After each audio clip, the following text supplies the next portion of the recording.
उपस्थित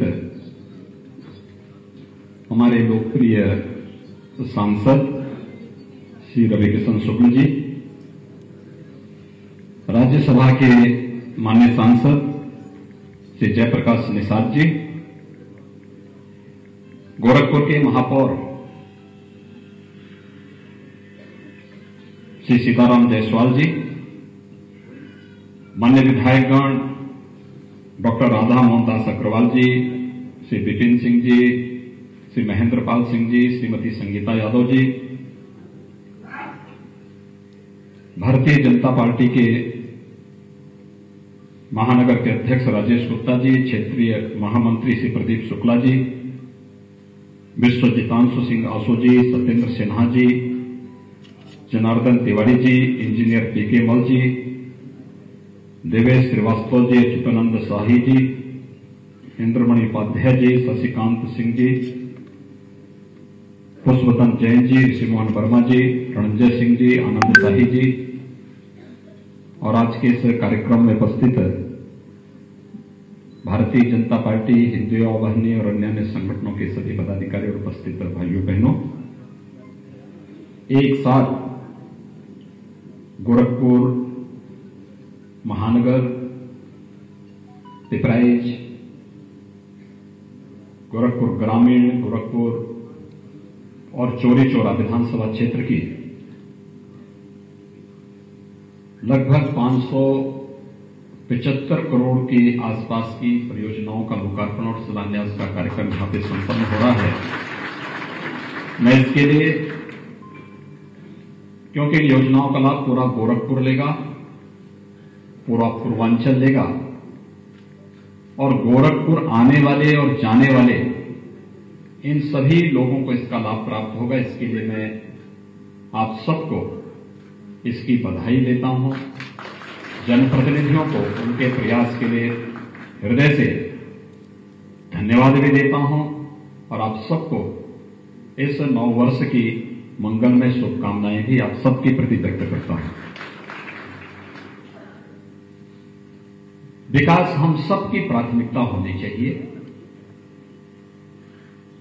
और जैसे कि मंच पर अभी हमारे माननीय सांसद और सभी विधायकों ने भी, महापौर जी ने भी विकास के बारे में अपनी प्रतिबद्धता को यहां पर एक बार फिर से दोहराया है।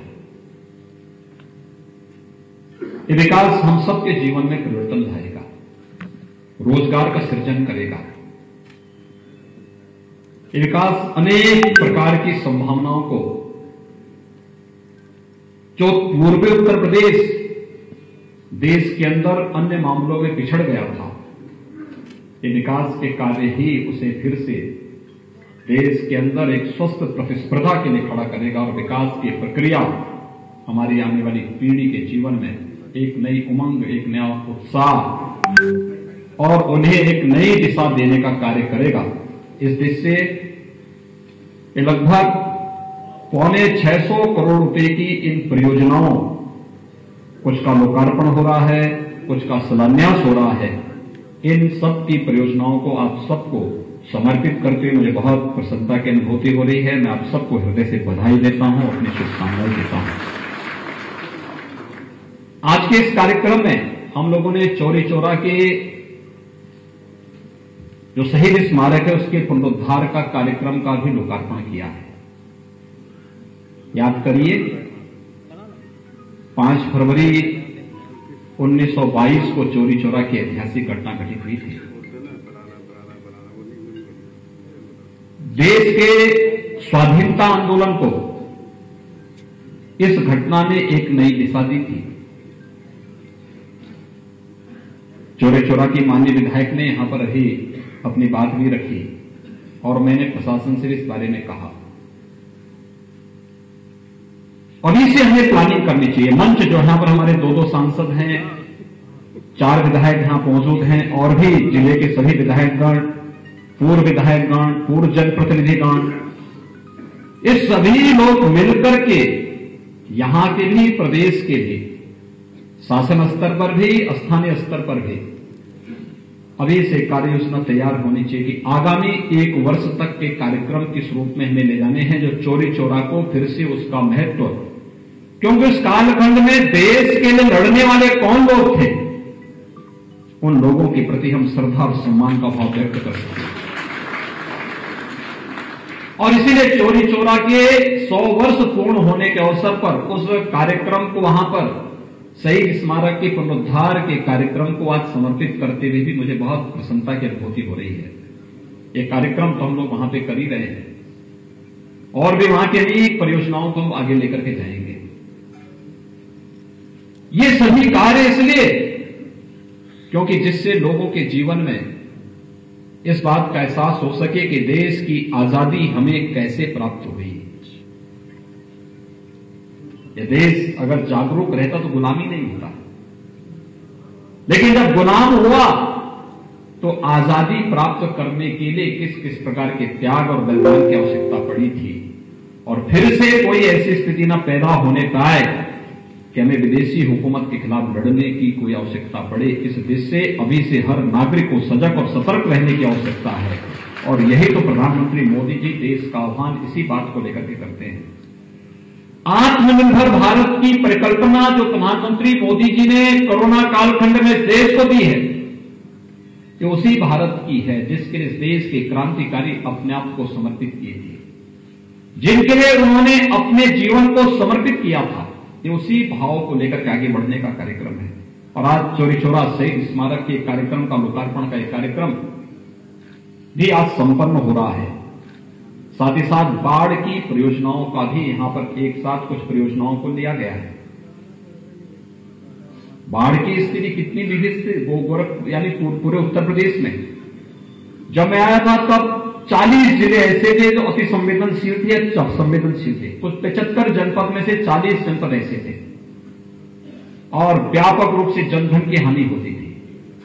कहीं लोग मरते थे, फसलें डूबती थी, गांव के गांव बह जाते थे।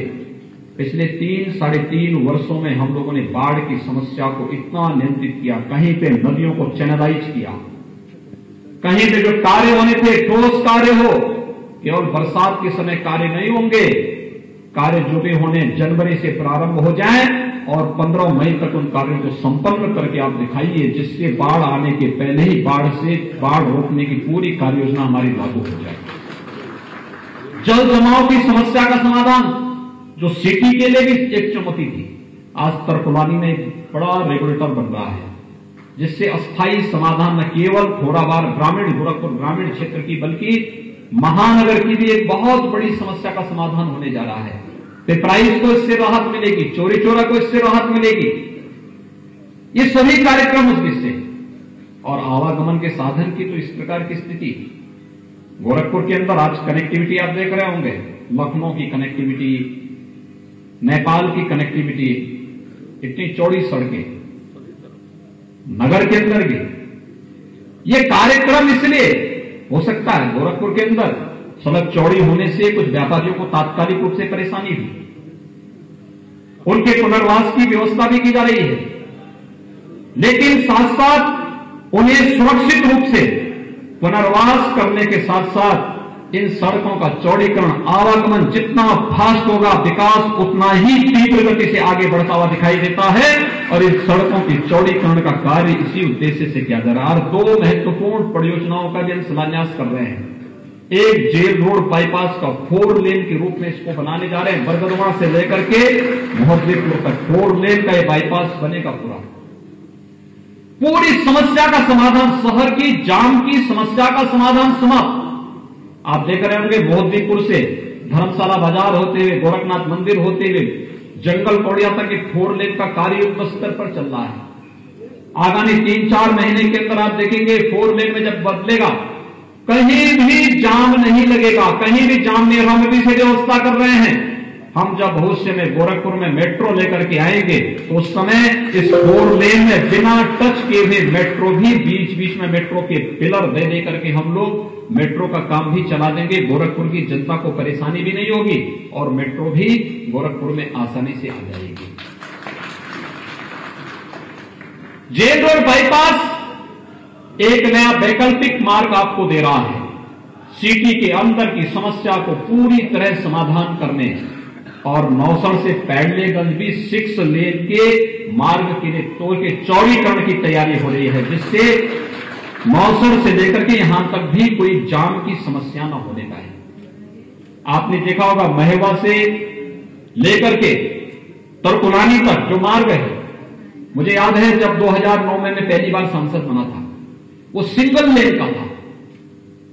फिर हम लोगों ने उसको थोड़ा बढ़ा करके 7 मीटर चौड़ा किया और आज ये उससे भी चौड़ा मार्ग बन रहा है, एकदम हाईवे जैसा मार्ग। ये गोरखपुर सिटी को सुरक्षा बाढ़ से भी सुरक्षित करने के लिए और पूरे खोराबाड़ विकासखंड और गोरखपुर ग्रामीण के आवागमन को बहुत फास्ट करने, विकास की प्रक्रिया के साथ जोड़ने की प्रक्रिया का हिस्सा है।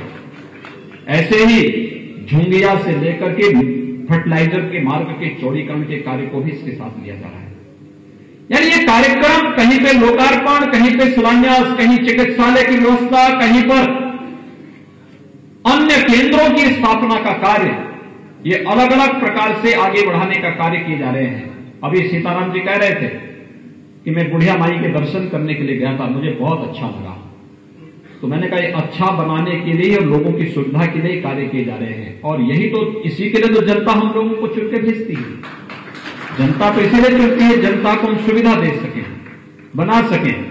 हम रवि किशन जी को इसीलिए चुने हैं जिससे वे विकास की प्रक्रिया के साथ सिटी को जोड़ सके, और आवश्यकता पड़ती है तो सीताराम जायसवाल जी को लेकर के फिल्मों का निर्माण भी कर सके। भाई रामगढ़ ताल का उपयोग हमारे लिए पर्यटन के लिए हो सकता है, लेकिन जब रवि किशन जी जाएंगे तो उन्होंने फिल्मों में काम किया, वो देखेंगे फिल्मों की शूटिंग के लिए भी एक अच्छा स्थान ये है।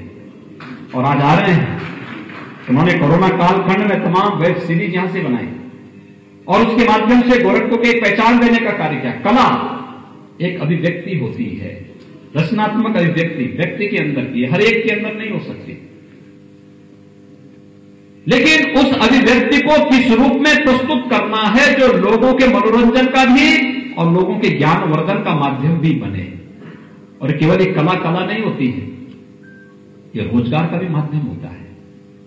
कितने लोग रोजगार इससे प्राप्त करते हैं, कैमरामैन से लेकर के स्क्रिप्ट लिखने वाले तक। यानी इसमें साहित्यकार भी जुड़ता है, इसके साथ सामान्य कलाकार भी जुड़ता है, अन्य तमाम प्रकार की बड़ी टीम उसके साथ जुड़ती है, और तब एक कार्यक्रम आगे बढ़ते हुए दिखाई देते हैं। गोरखपुर उस रूप में आज अपने आप को तैयार कर रहा है। हर प्रकार के लोग जब राजनीति में जाएंगे तो विकास की इस प्रक्रिया के साथ एक एक लोग को देखेंगे। देखने का दृष्टिकोण जिसका जैसे होगा वो उसको उस रूप में देखेगा, लेकिन जब दृष्टिकोण सकारात्मक होगा, रचनात्मक होगा, तो हर एक जगह से कुछ न कुछ निकाल करके विकास की इस प्रक्रिया को आगे बढ़ा सकता है, और उसको उसी रूप में आगे बढ़ाने का कार्य आज किया जा रहा है। जैसे आज हम गोरखपुर की जनता को समर्पित करते हुए मुझे बहुत प्रसन्नता की अनुभूति हो रही है। यहां पे मंदिरों के पुनरुद्धार के पिछली बार हम लोग आए थे तो कोरोना कालखंड के पहले हम लोगों ने यहां पे मोहद्दीपुर गुरुद्वारा और जटाशंकर गुरुद्वारा के कुछ विकास कार्यों को जोड़ा था।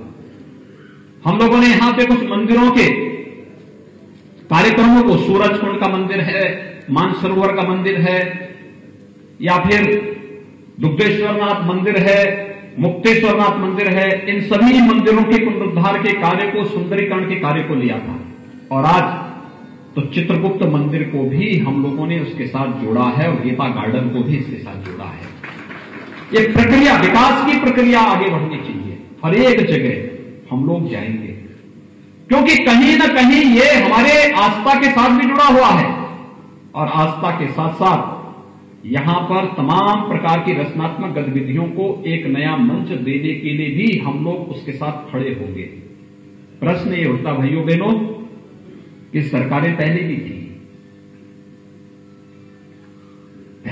सरकारें चली आ रही थी, खिसक रही थी, समय पास कर रही थी, तब न किसान संतुष्ट था, तब न नौजवान संतुष्ट था, तब अपराध चरम पर था, तब समाज का कोई तबका संतुष्ट भी नहीं था, पैसा उतना ही खर्च होता था। और आज जब नगर विधायक जी कह रहे थे या ग्रामीण विधायक जी कह रहे थे कि कोरोना कालखंड के दौरान, चूंकि दोनों हमारे विधायक कोरोना से पीड़ित हुए, संक्रमित हुए और उन्होंने चिकित्सीय सुविधा और व्यवस्था को देखा, अब आश्चर्य करेंगे, हम लोग अब तक 5,73,000 लोगों को स्वस्थ करके घर भेज चुके हैं और सभी को फ्री में सुविधा उपलब्ध कराई गई। ऐसा नहीं कि कोई एक विधायक, एक सांसद या कोई पदाधिकारी अगर है तो वह उसको हम कोई अलग सुविधा दे रहे हो, एक सामान्य नागरिक को अलग नहीं। कोविड हॉस्पिटल में वीवीआईपी, वीआईपी या सामान्य नागरिक के साथ कोई भेदभाव नहीं, लेकिन सुविधा सबको और सभी मुफ्त की सुविधा सभी को उपलब्ध करवाने का कार्य किया जा रहा है। जिस तत्परता के साथ कोरोना वॉरियर्स ने, हमारे स्वच्छता कर्मियों ने, प्रशासनिक तंत्र ने, पुलिस कर्मियों ने, समाज के अलग अलग क्षेत्र में कार्य करने वाले लोगों ने, स्वयंसेवी संगठनों ने, मीडिया ने, अलग अलग तबके ने जिस स्फूर्ति के साथ काम किया, आपदा प्रबंधन का एक अद्भुत उदाहरण है जो प्रधानमंत्री मोदी जी के नेतृत्व में पूरे देश ने किया है। और आज जब हम इस कार्यक्रम में यहां पर मौजूद हैं, मैं इस अवसर पर प्रधानमंत्री मोदी जी का अभिनंदन करता हूं 2 कारणों से। एक, कोरोना में बेहतरीन प्रबंधन के लिए दुनिया ने उनके इस प्रबंधन के नेतृत्व की क्षमता को स्वीकारा है। कल आपने देखा होगा कि दुनिया के अंदर इस क्षेत्र में सर्वे करने वाली जो कंपनियां हैं, अप्रूवल रेटिंग में प्रधानमंत्री मोदी जी को दुनिया के अंदर लीडरशिप में सर्वोच्च स्थान पे उन्हें दिया गया। यह हमारे लिए गौरव की बात है। और आज प्रधानमंत्री जी ने, उनके मार्गदर्शन में देश के वैज्ञानिकों ने, भारत पहला देश है जिसने कोविड-19 के 2 वैक्सीन एक साथ लॉन्च कर दिए हैं। प्रधानमंत्री मोदी जी पहले प्रधानमंत्री हैं जिन्होंने कोविड-19 के वैक्सीन के लिए उन लेबोरेटरीज का स्वयं निरीक्षण किया, वहां भ्रमण किया और वहां जाके उन कार्यों की समीक्षा की। आज इसका परिणाम है कि भारत आत्मनिर्भर भारत बनने की ओर अग्रसर है। और दुनिया के अंदर जिस भारत के बारे में कहा जाता था कि दुनिया के अंदर जब कोई टेक्नोलॉजी आती है तो जब वो वहां समाप्त होती है तब उसको अपनाते हैं, लेकिन आज भारत ने दुनिया के सामने साबित कर दिया, दुनिया के अंदर एक वैक्सीन आई है और भारत एक साथ 2 वैक्सीन प्रधानमंत्री मोदी जी के मार्गदर्शन में लॉन्च कर रहा है। मैं इसके लिए प्रधानमंत्री मोदी जी का अभिनंदन करता हूं, देशवासियों को बधाई देता हूं और अपने देश के उन सभी वैज्ञानिकों का जिन्होंने इस क्षेत्र में व्यापक शोध करके और समय से इस वैक्सीन को उपलब्ध कराने में अपना योगदान दिया है, उन सबका हृदय से अभिनंदन करते हुए उनके इस पूरे अभियान के प्रति मैं प्रदेशवासियों की ओर से अपनी शुभकामनाएं भी उपलब्ध उन्हें देता हूं। कार्य करने की सोच होनी चाहिए और हमें कैसा गोरखपुर चाहिए, भाइयों बहनों, इसके बारे में हमें सोचना पड़ेगा। ये गोरखपुर महानगर हमारा है, गोरखपुर जनपद हमारा है, एक उत्तर प्रदेश हमारा है और यह देश हमारा है। और यह भाव जब हमारे मन में होगा, ये भावनात्मक लगाव जब हमारे मन में होगा, एक सकारात्मक दृष्टिकोण हमारे मन में होगा। इस सकारात्मक दृष्टिकोण ही है जो हमें विकास करने के लिए प्रेरित करता है।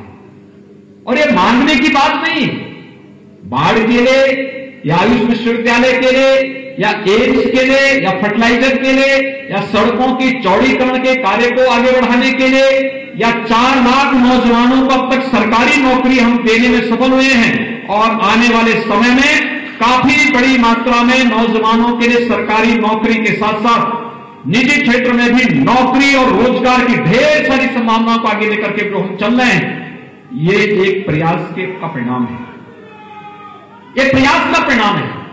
अन्यथा जो लटकाने और भटकाने की प्रवृत्ति थी देश के अंदर, आपने देखा होगा पिछली सरकारें हर एक विवाद को लटकाना चाहती थी। जो लोग कहते थे कि राम तो काल्पनिक हुए हैं, कल मैं सुन रहा था उनके बयानों को, अब वो कहने लगे राम तो सबके हैं। यह है परिवर्तन।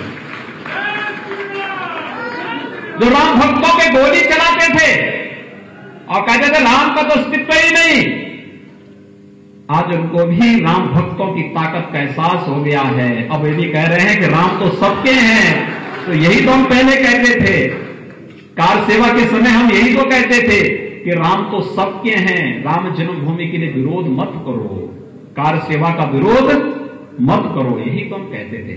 अंततः राम भक्तों ने जो कार सेवा की थी वो विजय हुई है ना।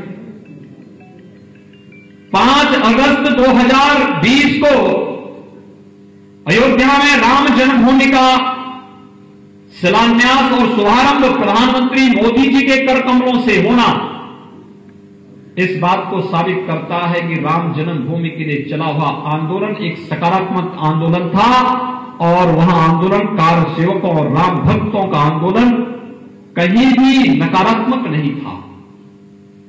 उस आंदोलन का विरोध करने वाले लोग नकारात्मक सोचते थे और इसलिए उस आंदोलन को बदनाम करते थे। और जब हर एक क्षेत्र में फेल हो चुके हैं, अब फिर वही राग अलापने का कार्य कर रहे हैं। अब कि पहले राम को मानते नहीं थे, अब कहने लग गए राम तो सबके हैं। भगवान करे सद्बुद्धि हमेशा उन लोगों को बनी रहे और वे लोग भारत के लिए भी, उत्तर प्रदेश के बारे में भी इस प्रकार की सकारात्मक सोच के साथ आगे बढ़ सकें। लेकिन एक ताकत थी वो, जिस ताकत ने इतने बड़े सांस्कृतिक आंदोलन को आगे बढ़ाया और आज मर्यादा पुरुषोत्तम भगवान श्री राम की कृपा से अयोध्या में भव्य मंदिर निर्माण का कार्य युद्ध स्तर पर आगे बढ़ता हुआ दिखाई दे रहा है। भाइयों बहनों, हम सबको विकास की सोच को जो आज इस देश ने दुनिया को दिया है, उत्तर प्रदेश की 24 करोड़ जनता कोरोना कालखंड में जैसे एक परिवार भाव के साथ कार्य करती हुई दिखाई दी, वो सबके सामने है। आपने उसको महसूस किया होगा। उत्तर प्रदेश के सामने सबसे बड़ी चुनौती थी, सबसे बड़ी आबादी का प्रदेश, 40 लाख प्रवासी कामगार और श्रमिक, हजारों हमारे बच्चे, कोई कोटा में पढ़ रहा था, कोई प्रयागराज में था, कोई बेंगलुरु में था, कोई मुंबई में था, कोई चेन्नई में था, कोई दुनिया के अलग अलग देशों में थे। मेरे पास रोज फोन आते थे और गोरखपुर से ज्यादा आते थे। कोई कहता था कि हमारा कोई कहता था मेरे बच्चे, कोई पहले तो कोटा की बात आई, हमने परिवहन निगम की बसेज भेजी, सभी बच्चों को वापस घरों तक पहुंचा दिया। फिर प्रयागराज की बात आई, हमने उनको भी पहुंचा दिया। फिर बेंगलोर की बात आई, हमने भारत सरकार से अनुरोध किया, उन्होंने ट्रेन उपलब्ध कराई, उन बच्चों को सुरक्षित हम वापस लेके आ गए। चेन्नई से लेके आ गई, मुंबई से लेके आ गई, लेकिन बाद में डिमांड होने लग गई कि मास्को में भी फंसे हैं, न्यूयॉर्क में फंसे हैं, इंग्लैंड में फंसे हैं। और मैं कह सकता हूं दावे के साथ, भारत सरकार की मदद से एक एक बच्चे को, एक एक नौजवान को हम उसके घर तक सफलतापूर्वक पहुंचाने में सफल रहे, सुरक्षित पहुंचाने में हमने सफलता प्राप्त की। ये किसकी ताकत है? ये सब आपकी ताकत है। इस ताकत ने हमें एक नया उत्साह मंग दिया। हम जिससे जो आह्वान करते थे कि हमें सोशल डिस्टेंसिंग का पालन करना है, लोग उसका पालन करते थे। हम कहते थे कि भाई यहां पे इस आयोजन में भीड़ नहीं होनी, लोग उसमें उसका पालन करते थे। हम लोग कहते थे कि देखिए वहां पे ये व्यवस्था दी जा रही है, आप इसका पालन करिए, लॉकडाउन है, रात्रि को इतने बजे से इतने बजे तक लॉकडाउन होना है। लोगों ने पालन किया। पर्व और त्योहार में भीड़ नहीं होने देनी है, हर एक व्यक्ति ने उसको पूछा, क्योंकि उत्तर प्रदेश की जनता इस बात को जानती है कि जब पर्व और त्योहार की बात आती, मैं तो गोरखपुर के अंदर होली के दिन हजारों लोगों के साथ नरसिंह भगवान की यात्रा में मैं तो शामिल होने वाला व्यक्ति हूं। पर्व और त्योहार के प्रति, क्योंकि पर्व और त्योहार हमारी आस्था के प्रतीक है, लेकिन जहां पे एक एक जान कीमती हो, वहां पर कुछ देर के लिए आस्था को हम विराम दे सकते हैं, लेकिन किसी की जान के साथ खिलवाड़ नहीं कर सकते। और इसीलिए हम लोगों को बार बार आह्वान करना पड़ा। लोग मानते गए और फिर बाजार को हम धीरे धीरे खोलते गए। आपने देखा होगा, बाजार साप्ताहिक पहले खुले, फिर 3 दिन के अंदर 3 दिन खोलने की व्यवस्था हुई, फिर 5 दिन हुई, फिर 6 दिन हुई, और अब तो 7 दिन बाजार खुलना है, पूरे दिन भर खुलना है, कहीं कोई समस्या नहीं, हर एक चीज अपने उसमें रूटीन उसमें आ गई है। लेकिन फिर भी सतर्कता आवश्यक है, सावधानी आवश्यक है। हम व्यवस्था कराएंगे, हर प्रकार की सुविधा भी उपलब्ध कराएंगे। आने वाले समय में गोरखपुर और पूर्वांचल वासियों को एम्स मिलने जा रहा है। एम्स अपने आप में एक उपलब्धि होती है। 1990 में बंद हो चुके फर्टिलाइजर कारखाने को फिर से एक नए स्वरूप में हम लोग लेके आ रहे हैं। गोरखपुर के विकास का एक नया प्रतीक बनने जा रहा है। पिपराइच में चीनी मिल बंद हो चुकी थी, पिछली सरकारें उसको बेच चुकी थी। अभी मामला सुप्रीम कोर्ट में है, मामले का विस्तार नहीं हुआ, लेकिन हमने उसी के पास बगल में एक अन्य जगह पर चीनी मिल स्थापित करके उसको चलाने की कार्रवाई। पहले कुल वहां पे 1200 कुंटल चीनी की पेराई होती थी, इस समय 50,000 कुंटल चीनी की पेराई प्रतिदिन हो रही है उस चीनी मिल से। और गन्ना मूल्य का भुगतान हर महीने करने की स्थिति वहां पर आई है। फाइन शुगर वहां पे बनाने की कार्रवाई अब होने जा रही है। दुनिया के अंदर हर प्रतिष्ठित संस्थानों में जितना फार्मा से जुड़ी हुई कंपनियां जो दवा बनाती हैं, उन सब में यहां पिपराइच की चीनी जाएगी।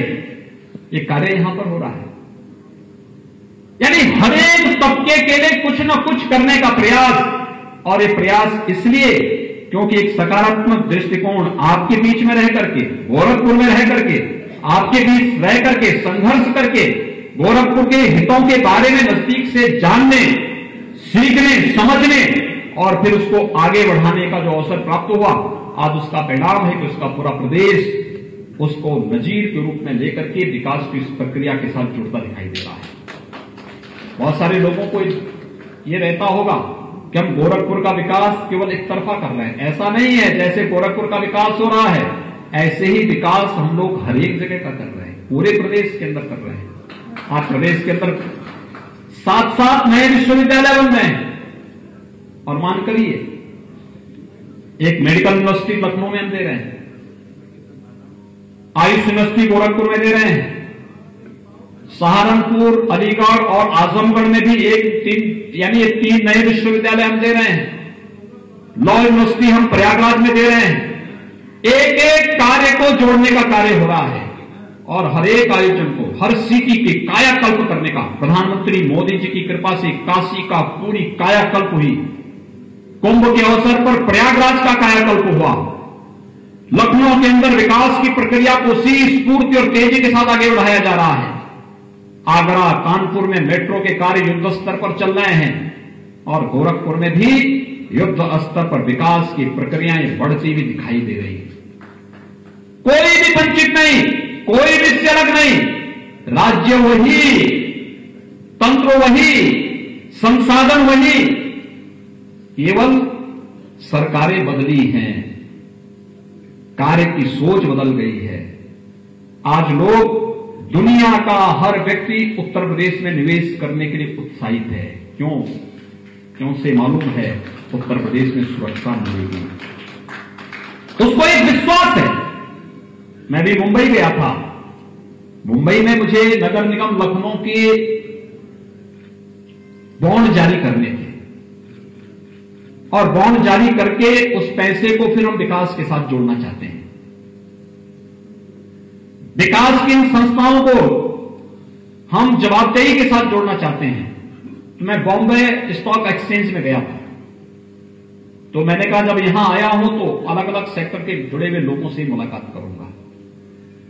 यहां के सांसद रवि किशन जी भी पहुंचे थे वहां। उन्होंने देखा कितना उत्साह था हर तबके के लोगों में, क्या उद्योगपति, क्या वहां का व्यवसायी, क्या वहां का यूथ, क्या वहां का फिल्म से जुड़ा हुआ हर एक सेक्टर का प्रोड्यूसर हो, डायरेक्टर हो या फिर वहां का एक्टर हो, जो भी हो, हर एक तबके का व्यक्ति एक नए उत्साह के साथ सामने आ रहा था। कह रहा था कि साहब हम चाहते हैं यूपी में आना। वो इस बात को कह रहे थे। मैंने कहा यूपी के बारे में आपको कैसी जानकारी है? उन्होंने कहा साहब यूपी व्यापक परिवर्तन हुआ है, चेंज हुआ है, सुरक्षा का एक माहौल बना है। उसमें से बहुत सारे लोग तो उत्तर प्रदेश से जुड़े थे। कहते साहब अब जब हम अपने गांव जाते हैं, अपने जनपद में जाते हैं, अपने नगर में जाते हैं उत्तर प्रदेश में, तो परिवर्तन हमें दिखाई देता है। मुझे वहां पे एक फिल्म मेकर के उसमें जो काम करता है प्रोड्यूसर, वो मुझे वहां मिला। उसने कहा मैं मुजफ्फरनगर का रहने वाला हूं और मुजफ्फरनगर का मैं रहने वाला हूं। मैं एक दिन आया, देर हो गई, रात्रि में अपनी कार से जा रहा था। मुजफ्फरनगर में किराना के पास मैंने देखा कि एक मां और एक बेटी रात्रि में 12 बजे पैदल पैदल चल रही थी। मुझे शक हुआ। फिर मैंने गाड़ी रोक के उनसे पूछा, मैंने कहा इसी रात्रि में कहां आप जा रहे हैं? उन्होंने कहा साहब कोई एक जरूरी काम से हमें रेलवे स्टेशन जाना पड़ रहा है, क्योंकि हमारे एक परिचित आ रहे हैं। तो उन्होंने कहा आप महिला और बेटी हैं, इस रात्रि में इस किराना से तो पलायन होता है, आप रात्रि में ऐसे कैसे जा रहे हैं? आपको भय नहीं लग रहा? कहा साहब वो बीते दिन की बात हो चुकी है। आज उत्तर प्रदेश में भय देने वाले लोग स्वयं भयभीत हैं, उत्तर प्रदेश छोड़ के जा चुके हैं। ये एक सोच जहां पर पैदा हो, सचमुच एक बहन और बेटी के मन में यह विश्वास जागृत हो जाए, तो फिर कहना ही क्या है। उसने कहा साहब मैं तो जिस यूपी के बारे में सोचता था कि नहीं जाना चाहिए, मैं आज कह रहा हूं कि मुझे यूपी में आना है अब, और मैं यूपी में ही आगे आने वाले समय में सारा काम करने जा रहा हूं, क्योंकि मैं रात उस दृश्य को देख के दंग था, जहां पे एक मां और एक बेटी रात्रि को 12 बजे रेलवे स्टेशन की तरफ जा रही हो, और वह उस क्षेत्र में जो इस पलायन के लिए सबसे कुख्यात क्षेत्र हो चुका हो, और वहां पर इस बात को कह रही हो। अरे साहब वो बीते दिन की बात है।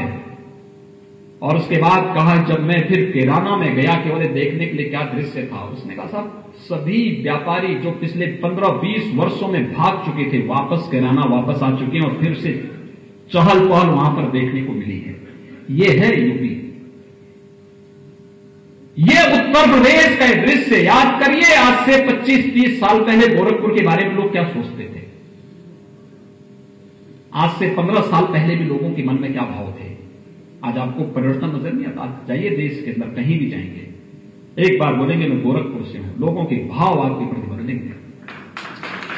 लोग एक सम्मान के भाव से आपको देखेंगे, और इस सम्मान का भाव वही है क्योंकि जो आपने मेहनत की, जो आपका पुरुषार्थ था, उस पुरुषार्थ के प्रति यह सम्मान का भाव है। यह अचानक नहीं आया है, यह वह भाव है जो गोरखपुर की सड़कों पे बिजली के लिए आप आंदोलन करते थे। बिजली 5 घंटे गोरखपुर नगर को मिलती थी, लेकिन मुझे लगता है कि अब तो बिजली मिलती है ना, अब तो कोई समस्या नहीं।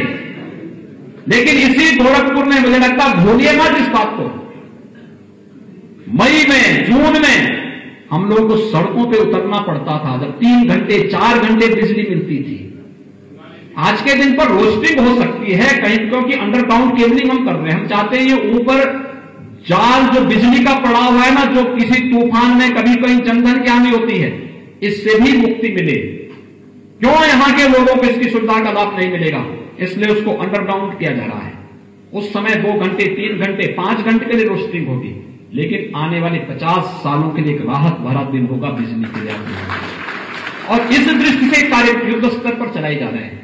ये सड़कें चौड़ीकरण इसलिए जिससे आपके समय की बचत होगी, पेट्रोल की बचत होगी, पैसे की बचत होगी। और आपको इमरजेंसी में कहीं जाना हो, भाई आपको गोरखनाथ से रेलवे स्टेशन आना है, क्यों आप 1 घंटे पहले चलेंगे?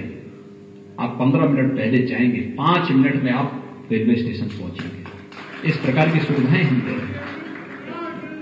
आप महेशरा से एयरपोर्ट जाना चाहते हैं, क्यों आप जो है 2 घंटे पहले जाएंगे? आप आराम से निकलिए 1 घंटे पहले, 15 मिनट में पहुंचिए आप महेशरा से रेलवे स्टेशन पर।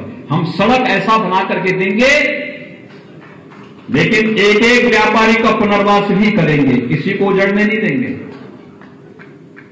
हमने पीएम स्वनिधि में भी प्रशासन से कहा है पटरी व्यवसायियों का भी व्यवस्थित पुनर्वास होना चाहिए, और व्यवस्थित पुनर्वास की प्रक्रिया के साथ उनको भी जोड़ दो।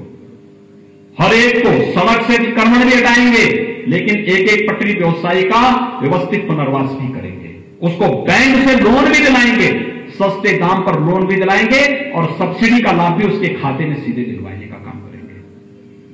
क्योंकि हर व्यक्ति के जीवन में खुशहाली होनी चाहिए। ये सभी लोग जब मिलते हैं तब विकास आगे बढ़ता है। विकास केवल एक व्यक्ति से नहीं हो सकता, सबके बारे में एक समग्र सोच के साथ आगे बढ़ने से ये कार्यक्रम आगे बढ़ेंगे। आज इसीलिए यहां पर कितने कार्यक्रम हो रहे हैं, आपने देखा होगा। इस कार्यक्रम में अलग अलग प्रकार की परियोजनाएं हैं। इन योजनाओं में सभी प्रकार की योजनाओं को हम लोगों ने इसमें यहां पर लेने का कार्य किया है, जिसमें रामगढ़ ताल की परियोजनाओं के सुंदरीकरण की योजना, विधायक जी कह रहे थे रामगढ़ ताल की परियोजना, और रामगढ़ ताल परियोजना नए उसके साथ आप सबको आकर्षित कर रही है। हम लोग वहां पे बहुत जल्दी फ्लोटिंग रेस्टोरेंट भी प्रारंभ करने जा रहे हैं। आप जाइए छुट्टी के दिन, वहां पे तमाम बड़ी बड़ी नौकाएं मिलेंगी। नौकाओं में टहल करके परिवार के साथ, मित्रों के साथ, वहां पे प्रदूषण मत करना, प्लास्टिक मत फेंकना, गंदगी ताल में मत फेंकना, वो सब उसी स्टीमर के अंदर आपको सुविधा मिलेगी। लेकिन जाइए, कुछ समय ऐसा भी गुजारिए जो वहां पर, मैं तुम्हें अच्छा लगा जब सीताराम जी कह रहे थे मैं बुढ़िया माई गया था, तो मैंने कहा हमेशा के लिए मत जाना वहां, लेकिन यह कि कभी कभी शहर के अंदर सफाई आदि के कार्यों को पूरा दुरुस्त करने के बाद मूड फ्रेश होने के लिए फिर आप जाइए, माई का दर्शन करके फिर आइए। ऐसे रामगढ़ ताल भी मिलेगा, अच्छी अच्छी स्टीमर वहां देंगे, लोग जाएंगे। एक नई सुविधा, वाटर स्पोर्ट की सुविधा हम देने जा रहे हैं बहुत शीघ्र। अब देखना कितना अच्छा वो बनेगा। गोरखपुर के बच्चों को लिए एक नया उत्साह का अवसर होगा, उनके लिए एक नए दिशा में आगे बढ़ने का अवसर प्राप्त होगा। चारों तरफ से बॉर्डर से पिचिंग भी कर दी गई है। अब ताल टूटेगा नहीं, ताल पे कोई कब्जा भी नहीं कर पाएगा, और नहीं तो कब्जे की सबसे बड़ी समस्या यहां पर थी। सरकार आती थी और फिर सरकारें और नेतागण एक तरफ से कब्जे का अभियान चलाते थे। कोई शरीफ व्यक्ति जमीन खरीदने से डरता था, पता नहीं उसकी जमीन पर कब और उनके मकान पर कब किसी पार्टी विशेष के लोग कब्जा कर लें। होता था, सपा बसपा के समय में यही होता था। सपा के समय में मैंने कई बार तो यहां के अवैध कब्जे हटवाए थे, उनके गुंडों के द्वारा जो कब्जे होते थे। मैं कुछ था नहीं, सांसद था, आपकी ताकत थी, लेकिन तब भी हम लोग लड़के उनके कब्जों को हटवाते थे। बहुजन समाजवादी पार्टी के समय में भी ये बलदेव प्लाजा के पीछे ही कब्जा हो गया था एक बार, और उस समय फिर मैं बाहर था, जब वापस आया तो फिर मैंने प्रशासन से कहा, मैंने कहा ये कब्जा कैसे,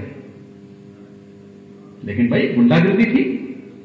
आज तो कोई गुंडा इस प्रकार का कार्य नहीं करेगा, क्योंकि करेगा तो उसे मालूम है कि फिर इस धरती का रास्ता तो नहीं होगा, दूसरे लोग का रास्ता जरूर इसके लिए खुल जाएगा।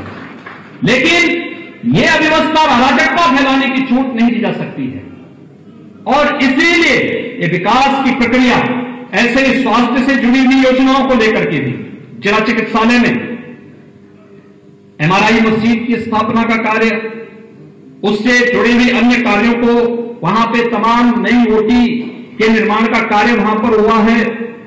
कृषि विश्वविद्यालय, अपना कृषि जो विद्यालय है चरगावा का, उसमें मल्टीपर्पज सीड स्टोर और टेक्नोलॉजी से जुड़े हुए अन्य महत्वपूर्ण केंद्रों के बारे में राजकीय बौद्ध संग्रहालय गोरखपुर के आधुनिकीकरण और सुदृढ़ीकरण के कार्य को वहां पर संपन्न किया गया है। बीआरडी मेडिकल कॉलेज से जुड़ी हुई तमाम प्रकार की परियोजनाओं को भी आज यहां पर लिया गया है। बालिकाओं की शिक्षा का जो उत्तम केंद्र है, जो गवर्नमेंट एडी कॉलेज, उस कॉलेज में भी जो बुनियादी सुविधाएं सीसी रोड का है, इंटरलॉकिंग सड़क का है, राजकीय उद्यान के बाउंड्री वाल का कार्य है, और इसी प्रकार से मूक बधिर विद्यालय से जुड़ी हुई परियोजनाएं भी यहां पर, उनके आवासीय और अनावासीय भवनों के बारे में भी हम लोगों ने यहां पर आज उसका लोकार्पण किया है। सड़कों से जुड़ी हुई तमाम प्रकार की परियोजनाएं हैं।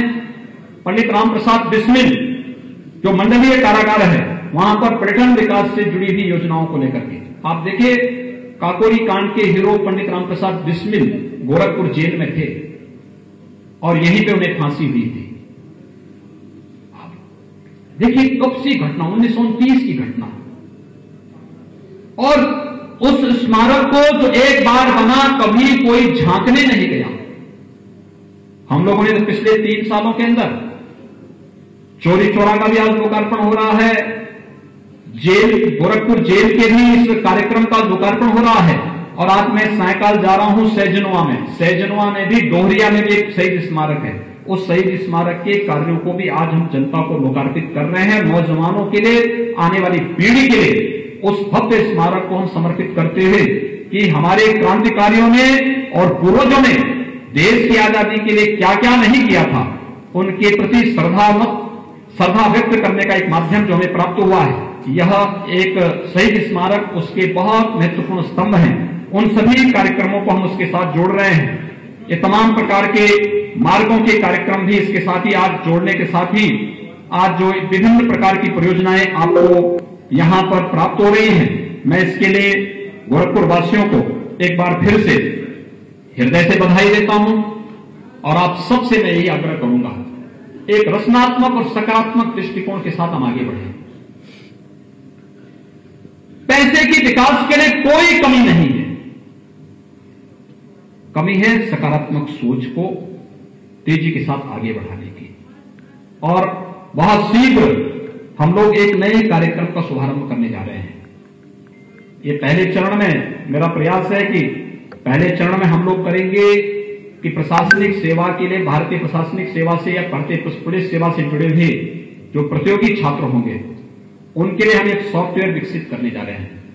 ये सॉफ्टवेयर हर मंडलीय स्तर पर पहले चरण में हम लोग करेंगे, जहां निःशुल्क कोचिंग की व्यवस्था प्रतियोगी छात्रों के लिए हम लोग सरकार के स्तर पर कराने जा रहे हैं और बृहद पैमाने पर कराने जा रहे हैं। किसी युवक को उत्तर प्रदेश अपना शहर न छोड़ना पड़े और अपना प्रदेश न छोड़ना पड़े, उसको यही सुविधा हम यहां प्रदेश के अंदर देने जा रहे हैं। और देखना आप आने वाले समय में हर एक क्षेत्र में, मेडिकल के, चाहे नीट की परीक्षा होंगी, IIT की होंगी, या फिर कोई भी अन्य प्रतियोगी परीक्षाएं हो, या फिर कोई भी इंटेंस एग्जाम हो, उसमें उत्तर प्रदेश के नौजवानों को बेहतरीन अवसर प्राप्त होने जा रहे हैं। और उस बेहतरीन अवसर के लिए भी हम सबको अभी से अपनी तैयारी के साथ आगे बढ़ना चाहिए। मैं आज के इस अवसर पर इन सभी परियोजनाओं को आप सभी को यहां पर समर्पित करते हुए मुझे बहुत प्रसन्नता की अनुभूति हो रही है। ये विकास के कार्य समयबद्ध ढंग से आगे बढ़ेंगे।